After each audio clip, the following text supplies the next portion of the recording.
आप सुन रहे हैं डीजे स्टार नीतीश बिहारी को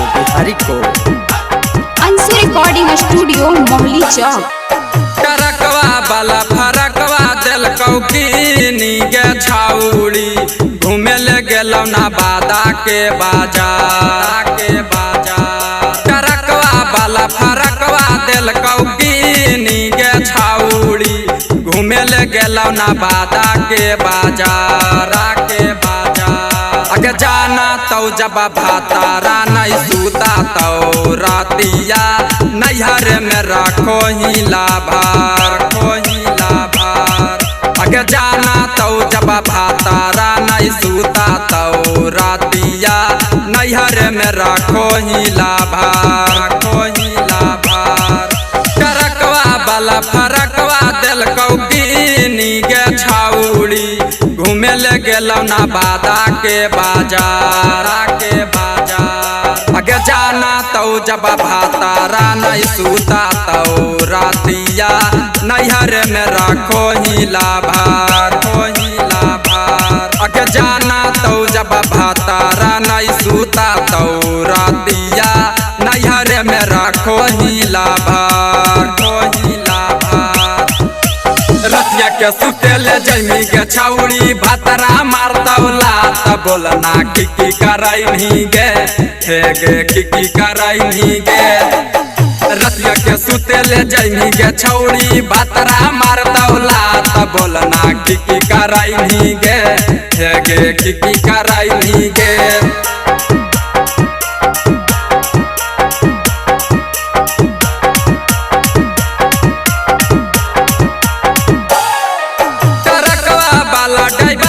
छौड़ा घुमाबो हाकौ छौड़ी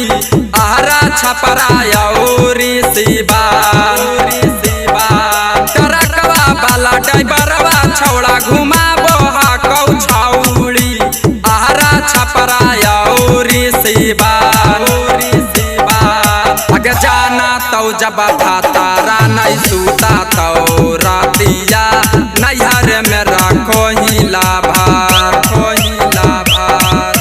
जाना तो जब भातारा नहीं सूता तो रातिया नैहर में रखो ही लाभार नैहर से जब ससुर जैनी भतरो नहीं पूछतौ छौड़ी दौड़ा लयनी गे छौड़ी दौड़ा लयनी गे नैहर से जब ससुर जैनी भतरो नहीं पूछतौ छौड़ी हमरे तरैनी गे छौड़ी संतोष बातर जैनी गे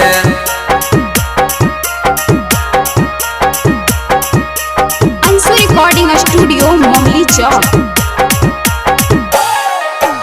माना टूनी दिशावा से चलो हाकौ जाकर मिले ले जाही दिने दुपहर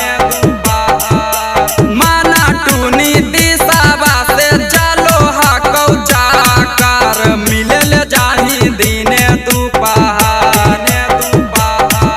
अगे जाना तो जब भातारा नहीं सूता तो रातिया नैहर में रखो ही लाभार अगे जाना तो जब भातारा नहीं सूता तो रातिया नैहर में रखो ही लाभार अंशु रिकॉर्डिंग स्टूडियो मोहली चौक।